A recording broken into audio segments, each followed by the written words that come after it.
ಯತ್ನಾಳ್ಗೆ notice ಬಂದಿದೆ.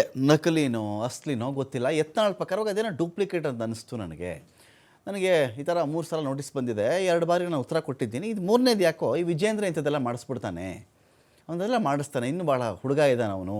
ಈ ಅರ್ಥದಲ್ಲಿ ಕೂಡ ಯತ್ನಾಳ್ ಒಂದು ಕಡೆ ಮಾತಾಡ್ತಾ ಇದ್ರು. ಒಂದು ವೇಳೆ ಯತ್ನಾಳ್ಗೆ ರಿಯಲ್ಲಾಗೇ ನೋಟಿಸ್ ಬಂದಿದ್ದರೆ ಮುಂದೆ ಏನು ಅಂತ ಪ್ರಶ್ನೆ ಇದೆ. ಇಲ್ಲಿ ದೆಹಲಿಯಲ್ಲಿ ವರಿಷ್ಠರಿಗೆ ವಿಜೇಂದ್ರ ವಿರುದ್ಧವಾಗಿ ಯತ್ನಾಳ್ ಕೂಡ ದೂರು ಕೊಡಬಹುದು.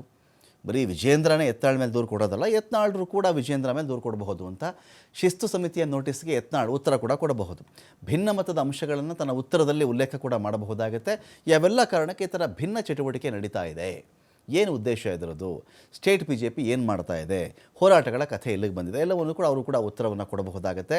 ವಿಜೇಂದ್ರ ವಿರುದ್ಧವಾಗಿಯೂ ಕೂಡ ಕ್ರಮ ಆಗಬೇಕು ಅಂತ ಆಗ್ರಹ ಕೂಡ ಮಾಡಬಹುದು. ರಾಜ್ಯಾಧ್ಯಕ್ಷ ಆದ ಮಾತ್ರಕ್ಕೆ ಅವ್ರ ಮೇಲೆ ಆ್ಯಕ್ಷನ್ ಆಗಬಾರ್ದು ಅಂತ ಏನಿಲ್ವಲ್ಲ, ತೊಗೊಂಡೇ ಬಿಡ್ತಾರೆ, ಆ್ಯಕ್ಷನ್ ಮಾಡೇ ಬಿಡ್ತಾರೆ ಅಂತ ಅಲ್ಲದೇ ಇದ್ದರೂ ಕೂಡ ಆ್ಯಕ್ಷನ್ ತಗೋಬೇಕು ಅಂತ ಇವರು ಒತ್ತಾಯವನ್ನು ಮಾಡಬಹುದು. ಈಗಾಗಲೇ ಯತ್ನಾಳ್ ತಂಡ 10 ಮುಖಂಡರ ಗಡಿ ದಾಟ್ತಾ ಇದೆ, 10 ಜನರನ್ನು ಅದು ಒಳಗೊಳ್ತಾ ಇದೆ. ಆ ಒಂದು ಟೀಮ್ ಲಿಂಬಾವಳಿ ಇದ್ದಾರೆ, ಪ್ರತಾಪ್ ಸಿಂಹ ಇದ್ದಾರೆ, ರಮೇಶ್ ಜಿಗಜಿಣಗಿ ಇದ್ದಾರೆ, ಕುಮಾರ್ ಬಂಗಾರಪ್ಪ ಇದ್ದಾರೆ. ಕೇಂದ್ರದ ಕೆಲ ನಾಯಕರ ಬೆಂಬಲ ಗಿಟ್ಟಿಸಿಕೊಳ್ಳುವ ಸಲುವಾಗಿಯೂ ಕೂಡ ಯತ್ನಾಳ್ ತಂಡ ಪ್ರಯತ್ನ ಮಾಡಬಹುದು. ಕೇಂದ್ರದ ತಂಡ ಯತ್ನಾಳ್ ಬೆನ್ನಿಗೆ ಒಂದು ವೇಳೆ ನಿಂತುಕೊಂಡ್ರೆ ರೆಬೆಲ್ಸ್ ವಿರುದ್ಧವಾಗಿ ಕ್ರಮ ಅನುಮಾನ ಅಂತ ಹೇಳಲಾಗುತ್ತೆ. ಅಕಸ್ಮಾತ್ ಇಲ್ಲಿ ಆಯಿತು, ಒಬ್ಬರು ಅಧ್ಯಕ್ಷರು ಮಾಡಿದಾಗ ಅವ್ರಿಗೊಂದು ಅಂಕುಶ ಹಾಕಬೇಕಲ್ವೇ, ವಿಜೇಂದ್ರವ್ರಿಗೊಂದು ಅಂಕುಶ ಇರಬೇಕಲ್ಲ, ಹಾಗೆ ಬಿಟ್ಬಿಟ್ರೆ ಆ ಅಂಕುಶನೇ ಯತ್ನಾಳ್ ತಂಡ ಯಾಕೆ ಆಗಬಾರ್ದು? ಅವರು ಹೋದಂತೆಯೇ ಬಿಟ್ಬಿಟ್ರೆ ಹೇಗೆ? ರಾಜ್ಯಾಧ್ಯಕ್ಷರು ನಡೆದದ್ದೇ ಹಾದಿ ಅಂತ ಆಗ್ಬಿಟ್ಟಾಗ ಅವ್ರಿಗೆ ಅವಾಗ ಅಲ್ಲಿ ಮುಳ್ಳು ಕಲ್ಲು ಹಳ್ಳ ಬೇಲಿ ಗಡಿ ಗೋಡೆ ಎಲ್ಲ ಬೇಕಲ್ಲ.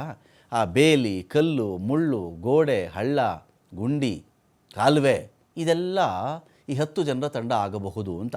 ಹಾಗಾಗಿ ಇವರ ಮೂಲಕವಾಗಿ ರಾಜ್ಯಾಧ್ಯಕ್ಷರನ್ನು ನಿಯಂತ್ರಣ ಮಾಡ್ತಕ್ಕಂಥ ಕೆಲಸವನ್ನು ಕೇಂದ್ರ ಮಾಡಬಹುದು. ಹಾಗಾಗಿ ಯತ್ನಾಳ್ರ ವಿರುದ್ಧ ಕ್ರಮ ಅನುಮಾನ ಅಂತ ಹೇಳ್ತಾರೆ. ಇದೇನು ಮೊದಲಲ್ಲ, ಇದು ಅನೇಕ ಬಾರಿ ನಾವು ಕೂಡ ನೋಡಿದ್ದೀವಿ. ಈಶ್ವರಪ್ಪ ಅವ್ರ ವಿಚಾರದಲ್ಲೂ ಕೂಡ ನಾವು ಗಮನಿಸಿದ್ವಿ. ಈಶ್ವರಪ್ಪ ಅವರ ಹೆಗಲ ಮೇಲೆ ಬಂದೂಕನ್ನು ಇಟ್ಟು ಉಡಾಯಿಸ್ತಾ ಇದ್ದರು. ಆ ಕೆಲಸ ಈಗ ಯತ್ನಾಳ್ರ ಮೂಲಕ ಮಾಡ್ತಾ ಇರಬಹುದು. ಅದಕ್ಕೆ ನಾನು ಸ್ವಂತನೇ ಶೂರ ಇದ್ದೀನಿ ರೀ ಅಂತಾರೆ ಅವರು ಯತ್ನಾಳ್ರು. ಸ್ವಂತನೇ ಶೂರ ಇದ್ದೀನಿ, ನನ್ನ ಹೆಗಲ ಮೇಲೆ ನನ್ನ ಯಾರ್ದೋ ಬಂದೂಕು ಇಡೋಕ್ಕೆ ನನ್ನ ಹೆಗಲು ಯಾಕ್ರಿ ಕೊಡಲಿ ಅಂತ ಅವರು.